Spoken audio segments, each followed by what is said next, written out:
Richard. Next, we're going to hear from James Smith of Salem, New Hampshire, a retired brigadier general in the United States Air Force, where he served 28 years as a fighter pilot. In the interest of maintaining time, I'm also not going to read his long list of decorations and commendations. But we are, as I mentioned, with Admiral Hudson, and I'll repeat with Ryan Gray, very grateful to have the New Hampshire members of our team providing this kind of input that we get from these guys.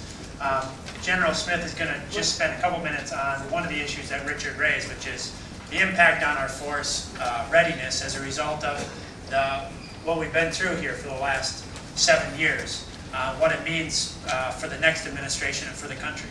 Sir? Thanks, Dennis. I, like you, are here today because it's an important a turning point in our history. We're not just in the middle of a vibrant political primary process, but we have at this time the opportunity to reclaim America's strength and America's positive leadership in the world. It is my hope that we can rekindle the kinds of ideals of service and sacrifice that attracted me to the military in the first place over 35 years ago. It is for that reason that I've been inspired to support Senator Obama. Now, much has changed since I became a fighter pilot. And I served Zulu Alert in the Netherlands back in late 70s, early 80s. And we were there in the front line of defense for what we thought could realistically be a Soviet invasion from the east. But we were there to serve. I later served tours in Germany, Asia, the Middle East, flew in the first Gulf War. And through that experience, I learned the importance of coalition work, working with our allies. Now, clearly, the threat environment today requires a new approach, it requires new thinking, it requires a comfort with new diplomacy, and fundamentally, multinational operations. I would argue that whether or not you're in a foxhole, a military planning cell, or a boardroom, your best chance of success is in developing mutual trust. And we have a candidate who understands that. His is a worldview, not just a view of Washington, D.C.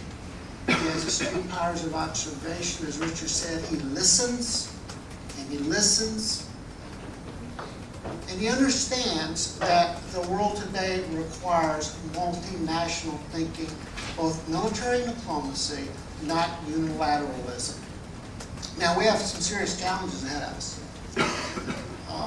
And I have been concerned for some time that we as a nation do not have a clear overall strategy of how we're going to use the military and the other instruments of power along with that. Now, the sustaining guidance that we had for some 40 years, containment, was actually a policy or a national security strategy that was developed by bringing the military and State Department together, but also bringing in academia and the broader policy community.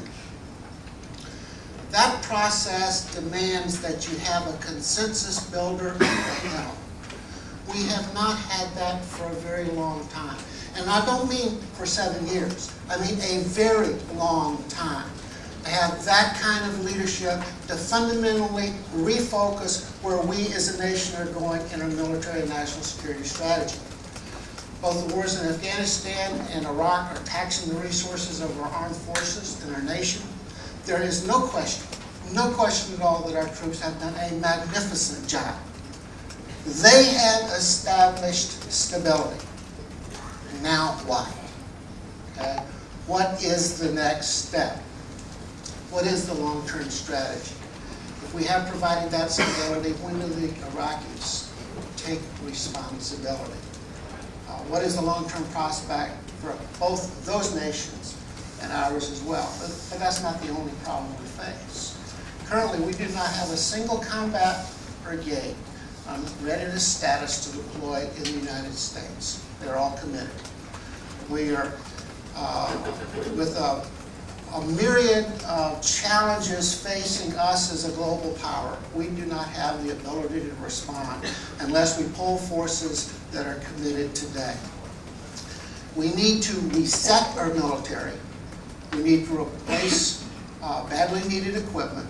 We need to provide the necessary pause to allow for retraining. We need to invest in a 21st century military by rebuilding for a 21st century task. And I think Sarah Sewell is going to talk about some of those tasks that we need to focus on after I finish. And finally, we need to take on